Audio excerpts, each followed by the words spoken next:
suddenly feel self-conscious about making videos. Just feels like a weird thing. I don't know. I'm not sure what that means. Maybe it just means unsafe. Probably just means unsafe. That there's just a sudden awareness of the potential judgment for this, of gosh, how it might appear, how it might reflect. This is fun also, this thing going on.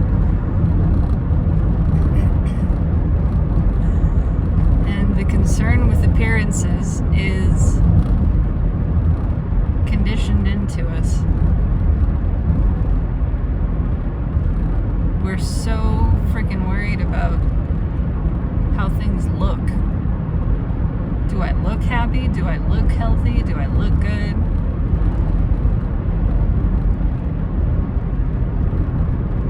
And we don't even actually care about we don't pay attention to the underlying experience.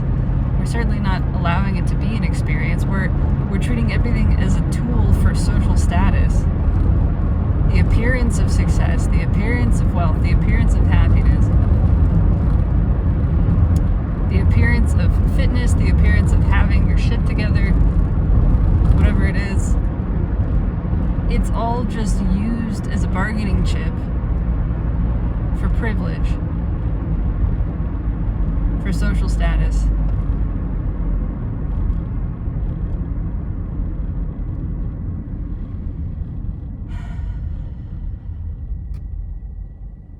So we say that we care about these experiences when we really don't even. We just think that health looks better. We just, whatever we have defined as health, right? Because again, that is really an appearance thing as well.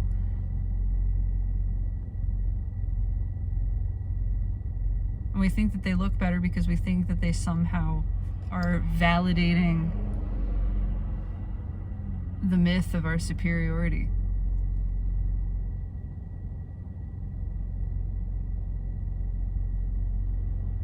We think that the appearance of these things is going to mask our insecurities. And we reinforce that to each other, and we've built an entire broad social structure that is based on this mutual reinforcement of the masking of insecurities. Yes, you're superior. Here are the ways in which I see superiority in you. Because I can't know anything. I don't know anything about you, actually. I just know what you present to me. I know what you're performing for me. I know what is appearing, and I see the appearance of what we have been conditioned and agree upon as the markers of wealth, health, fitness, gender, sexuality. Everything that I can judge you by, I will judge you by on appearance, the appearance of it, because the appearance of that is the appearance of superiority, because superiority is not a fact. Superiority is not a real thing. Superiority, human supremacy, is imagined. It is made up. And so, of course, there are no actual indicators of it because it doesn't exist. So we have to just make up what we decide indicates superiority. And is it any wonder that huge flock of birds. Is it any wonder that the people who set this myth up placed themselves at the center of it? That we created God in our image. Because we weren't happy with the image of God being so diverse. And ego struggled to find itself there. Because if you're looking from the place of ego, you're not going to see it. You're not going to see yourself in nature, in the divine. Ego intrinsically believes that it is some sort of separate thing, and it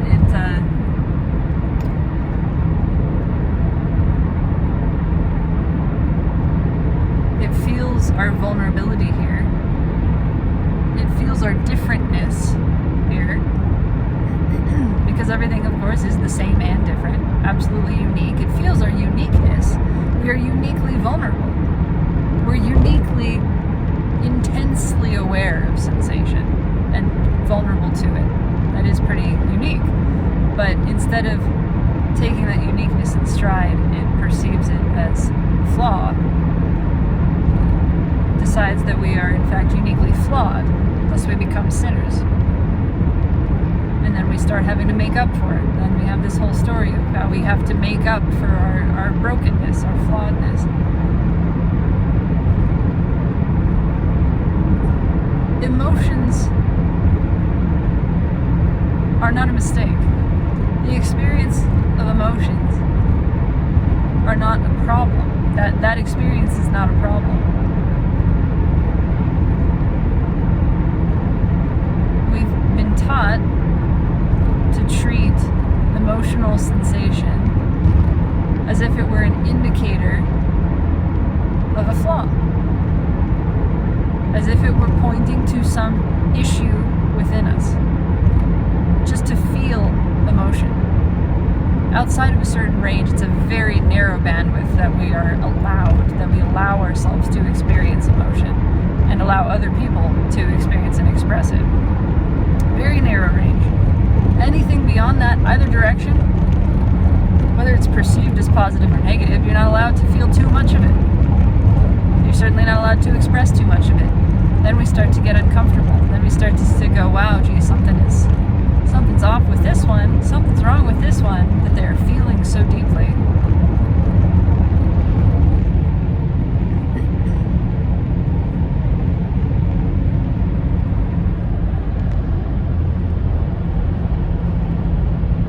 I'm suddenly paranoid that I missed my turn.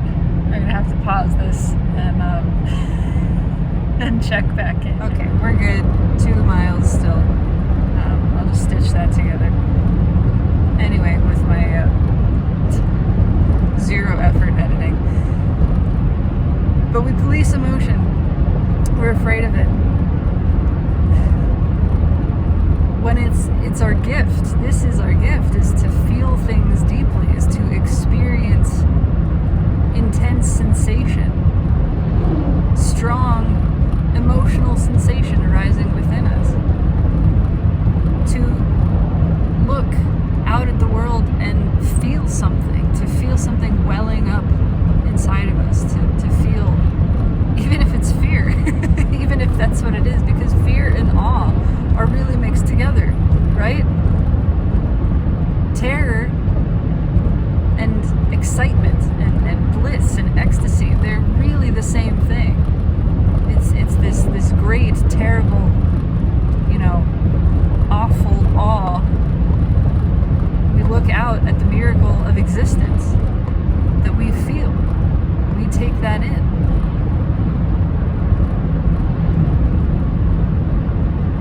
And it really is the awe of nature flowing through us, because that's, again, what we are.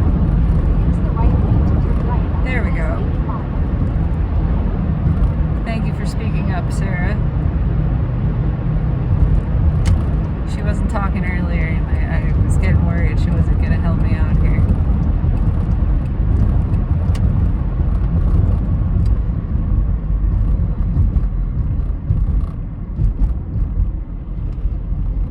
So we treat strong emotion like it's a disease, and that it should be eradicated, that it's really a problem. Turn right on US 85. And this is the ego, the egoic, the totally masculine. When I say masculine, I'm talking about energy that we all have, that we all experience, that is a part of all of our makeup. Continue straight for 16.3 miles to west of Longview. Sweet, 16 miles, okay. But it is the pure masculine. The pure masculine, the masculine energy is projecting, right? It's sending out. And so without the balance of that with the feminine, it's like it can't understand what it is to receive. It can't understand what it is to be affected, to feel. terrified of feeling. There's this sense that it should be felt, but it should be felt only. It should be felt and never feel. That it is the one that does the creating of feeling, right? And that it never experiences that feeling itself. But how on earth could we know what we're creating if we're not feeling it? How on earth could we know what sensations we are putting out there and inflicting, affecting others with, unless we allow ourselves to be affected? You know, it's like being a chef and never tasting your food. How do you know what you're serving people? And if you want, and we have this deep desire to be pleasing, that is in there. It's deeper than the surface level people pleasing. It is this recognition that we enjoy sensation, we enjoy, while we enjoy all sensation, truly we do, there is a desire to sort of skillfully and deliberately craft it. We want to be skilled sensors and skilled deliverers of sensation. That's just a desire.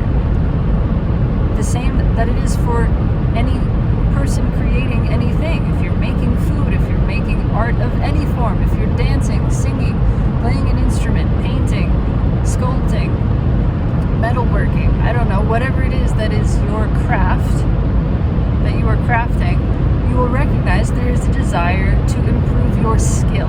What does that mean? It's totally separated from the value of a product. It's not about some sort of market value or even use value, even like functional value use of what you are creating. It's not about that. It is about feeling your own flow in the process and feeling how it comes more easily to you, feeling how you are more easily able to create deliberately something. Really, how much you're able to remove the mind from the process so that you can stop thinking about what you're doing and just do it. And then you're like witnessing it happening, and then it becomes this really miraculous thing that you witness unfolding through you, you know? And there's a desire. Anytime we start anything like that, we say, I want to get better, and really what we mean is not, I want other people to value this more. I want them to compare this to other works like this that I or others have done and find it more valuable. It's not that.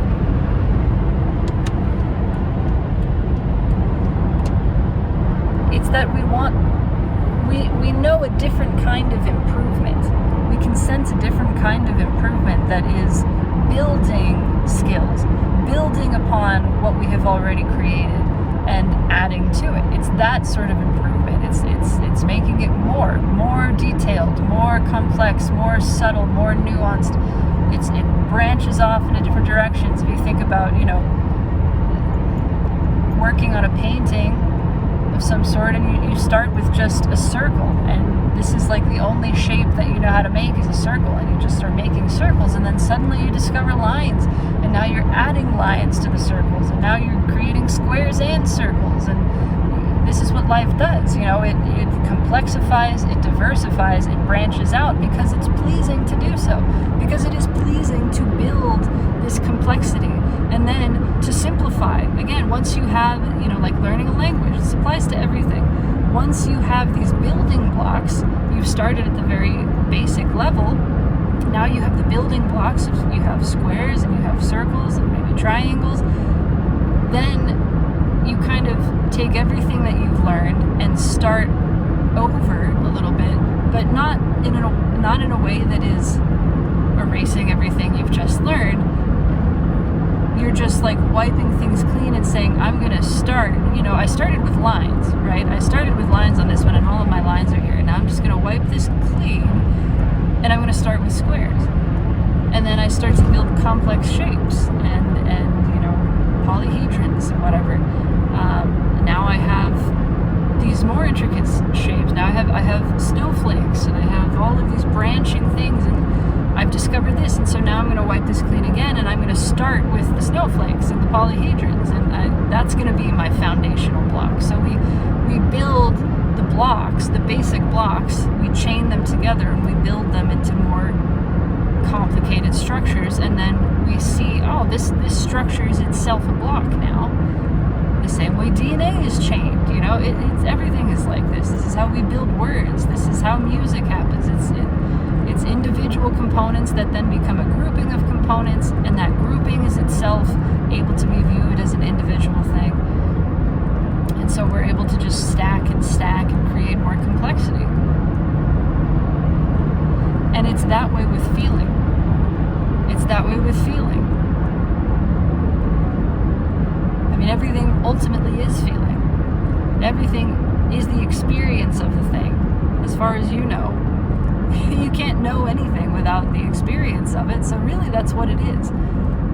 Really, everything is the experience of itself. And how is that experienced? Sensation, a feeling, some kind of feeling, physical, emotional, a combination of the two. And so really what the medium that we're working with is feeling. And what we are wanting is to become skilled crafters of sensation, skilled at creating and delivering sensation, skilled also at receiving that sensation, because the more we are able to receive, the more we are able to translate and then deliver that, right?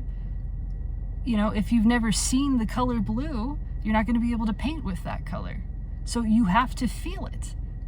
You have to see it. You have to receive the sensation to add that to your palette, to know what that is.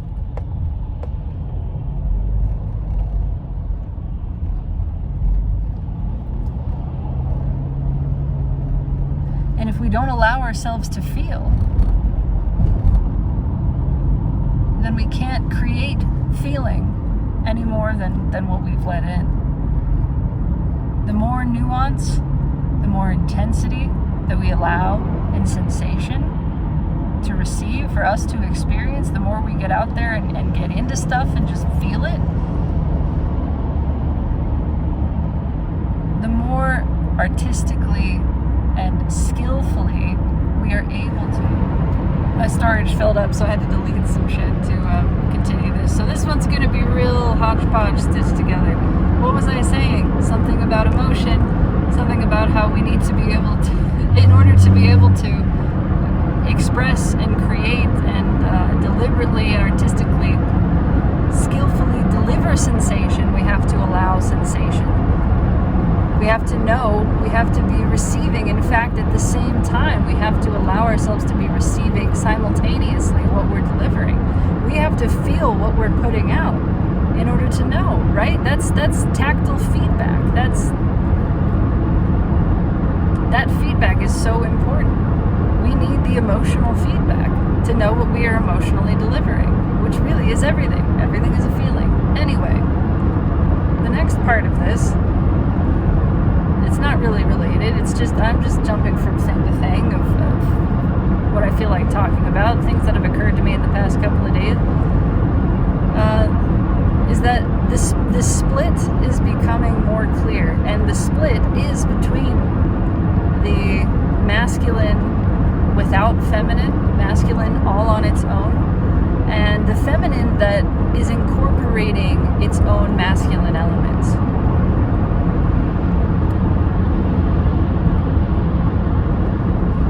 And it is, again, the masculine by itself that devalues and actually is afraid of emotions and distances itself from emotions. That's how it becomes this toxic version. And even that word is, I don't know that I even want to really use that word, toxic, but this version that is a distortion, that is,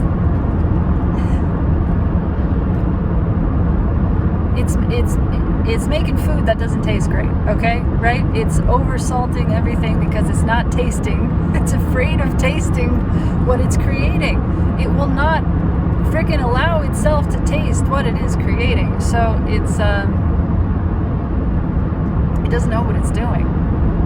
It's too afraid, it's too terrified to actually experience what it's putting out there. And that's why and how it creates these abusive scenarios. This dominating, you know, because it doesn't understand what it feels like, and it's afraid. It is so afraid to know what it feels like to be treated the way that it's treating other people. Actually, it could feel that, it could receive that. It knows that it feels shitty. It knows that this is rough, man. This. You know, I'm open to all experience, and there is value, and there is appreciation, and there is even joy in the experiencing of all things. But there is joy in knowing what I don't care for. That is a joyful thing, is knowing, you know, if I could choose a slap or a tickle, I have to feel both. And it's a joyful thing in being slapped to go, oh, that's what that feels like. I think I would choose a tickle, but I'm also not mad about it. I'm not resisting what's here. I am grateful to know this sensation. I'm also grateful to know this sensation so that I'm not now gonna accidentally deliver this to other people. I'm not gonna walk around slapping people, because now I know what that feels like, and that's just not really my vibe, right? That's just not really the experience that I want to deliver to people. That's not really how I want people to experience me, is the sensation of being slapped. I think I would like people to experience me as a tickle, you know, as a caress, as a hug, as something, but I have to know what all of these things are in order to curate the emotional experience in that way. And again, this is a different kind of pleasing. It's not that I need people to value me or validate me. It's that this feels most authentic to myself. I feel, because I like tickles and I like hugs and I like these sensations, I like them. These are the sensations that I want to carry forth with me, because again, I am the one feeling them at the same time. I'm feeling them in order to deliver them. So yes, I want to be feeling the soft, sweet, cuddly things, and that is going to end up being what I am putting out, what I am delivering to others. And it is a selfish thing. This is what I want to feel. And what I feel is what I exude. And I do want other people to feel it because I find it pleasing. And I you know, that's really it. They might find it pleasing also, and that would also be pleasing to me, but it's not required. I do like that, I do want that, but I don't need it. That's the difference between this and people pleasing. I don't need it in order to feel good in myself. All I need is to know who I am, to know what I like, and to be what I like, which is soft and warm and inviting and open and receptive and safe. I don't need other people to be safe. I don't need the environment to give me the feeling of safety. I bring safety wherever I go. I bring it with me. See, then you're not asking anything from the world. You can still be saying what you like and what you want. You can still be asking in a gentle way. You are asking, not demanding. Let's put it that way. You can ask things of the world. That's not wrong. That's not wrong at all. Ask the world to show you kindness, to show you softness, to show you how to carry those things with you. But it's a difference between that and demanding, between wanting and requiring in order to feel safe and satisfied in yourself. So the split is happening, and you can see it in the Pantone color of the year. Because the Pantone color of the year for 2026 is white. It's nothing. It is literally the absence of color. Because the masculine believes that peace, that serenity, tranquility, all these words that Pantone is associating with this color called Cloud Dancer, I think. I mean, and how else are you going to evoke being above? It's above it all. That's literally what it is. The masculine perceives peace as the absence of sensation. In half a mile, turn left on West Bromley. Thank you, Sarah. Left on West Bromley. The masculine perceives peace as the absence of sensation. And that is a precarious, impossible position that requires constant work, constant effort, constant maintenance. Because sensation is our bread and butter. This is what we do. Turn left on West Bromley. This is what we are. We are sensors.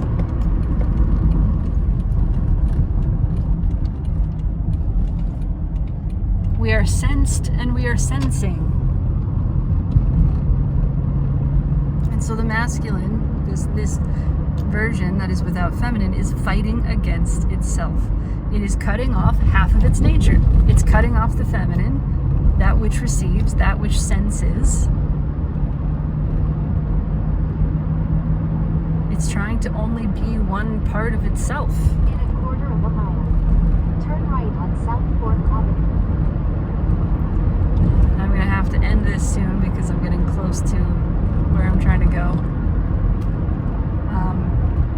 But this is what the divide is. Turn right on South 4th Avenue. That is evidenced in the Pantone color of the year. On the flip side of it, there are designers, there are so many people are like, this is bogus, this is ridiculous, because they are in the feminine space. They have invited, Turn left on East 120th Avenue. they have invited feminine in already, so they're working with that, and they're aware that true peace is not the exclusion of anything. True peace is the radical inclusion of all. Peace is already happening. Peace is not a thing that you have to make. Peace is not something that you do. Peace happens when you stop making war. When you stop making war, there's peace. That's it. That's all it takes. And yes, we're conditioned into war making, and so we do it habitually with everything. We are at war with ourselves, we're at war with reality, we're at war with every fucking condition that exists. And we think we have to eradicate these things. We have to make them absent. We think that our peace will happen when these conditions that we are at war against are absent. And that's never going to be the case. Even if we did wipe them all out, we would find new ones. Because war making is a mindset. It's an attitude. It's a position. The positioning of you within reality. Peace is the baseline. Reality is peace. It doesn't take any effort to have peace. It is quite literally the giving up of war making that allows the peace that is already constantly here to be obvious. Peace happens when we stop making war. And so we're going to stop fighting the masculine. This is the split. The masculine is going to keep fighting. This portion, this splinter is going to keep fighting. And it's going to keep fighting itself. And it is going to devour itself. It is going to exhaust itself. It's going to burn out. Because that's the only thing that kind of energy can do. It is not sustainable. It is, if it's destructive, it is self-destructive. So this war-making, war-mongering, fear-mongering, destructive kind of energy cannot help but destroy itself. It will peter out. It will ultimately disappear.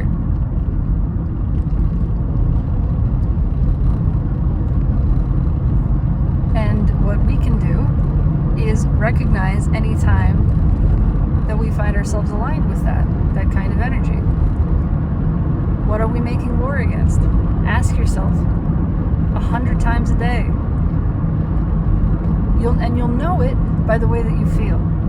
It doesn't mean that you feel like sunshine and rainbows all the fucking time. No, there's still depression, there's still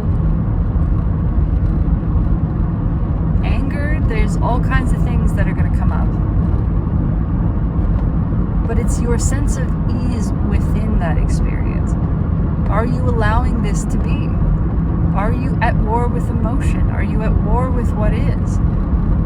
Is some part of you at war with the conditions of yourself, your current experience internally? Because emotions are a part of that. Are you at war with the way that your mind works? Are you at war with the way that your body works, the way that it looks, the way that it is right now? Are you trying to change it? Are you rejecting it? Just put it down. Every time you feel the resistance, that is a good thing. That is helping us to find all of the areas of life in which we are making war,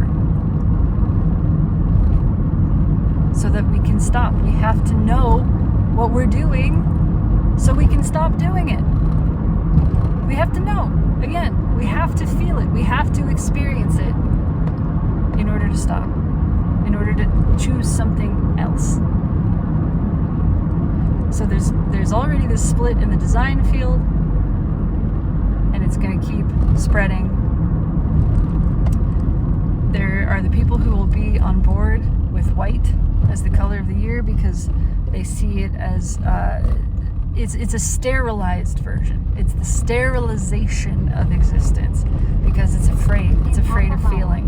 Turn left on East 120th Avenue. And so that masculine version will be presented. It'll be artificial, probably very tech focused.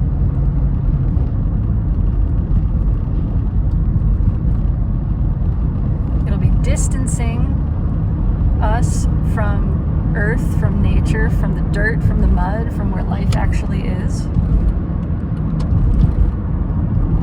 It will be the manufacturing of artificial sanctuary. So just keep these things in mind. And you'll recognize it. You will feel the sterility of it. Turn left on East 120th Avenue. If your peace requires the absence of something, it's not peace.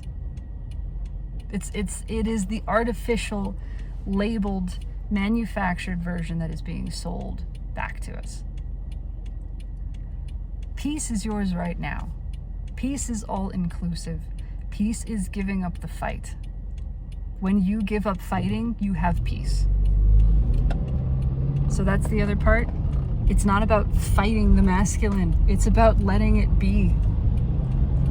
Letting it be exactly as it is. In 2.5 miles, turn right on Tower Road. So on the flip side is going to be more color. It's going to be all the colors. It's going to be textures and patterns. And yes, things that are soft and cozy. Yes, we're moving towards that. We have this desire to return to softness because the masculine, again, this sterility is so hard. It's so rigid. It's so penetrative.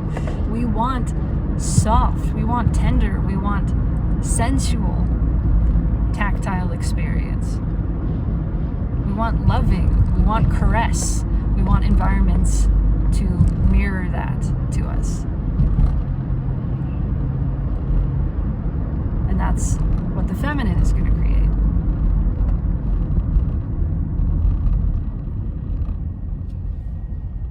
And you get to choose. You get to choose. You have the choice. You do not need to be at war with anything. If you want peace, just stop fighting. Just stop waging wars.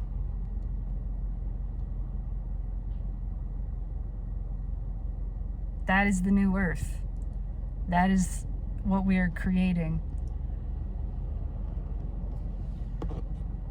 It's the allowance of the peace that is pervasive, that has always been and always is here when we just put down the fucking weapons. It's here. It was always here. We never had to do anything for it. Just stop fighting. That's it. I gotta focus on getting where I'm going now.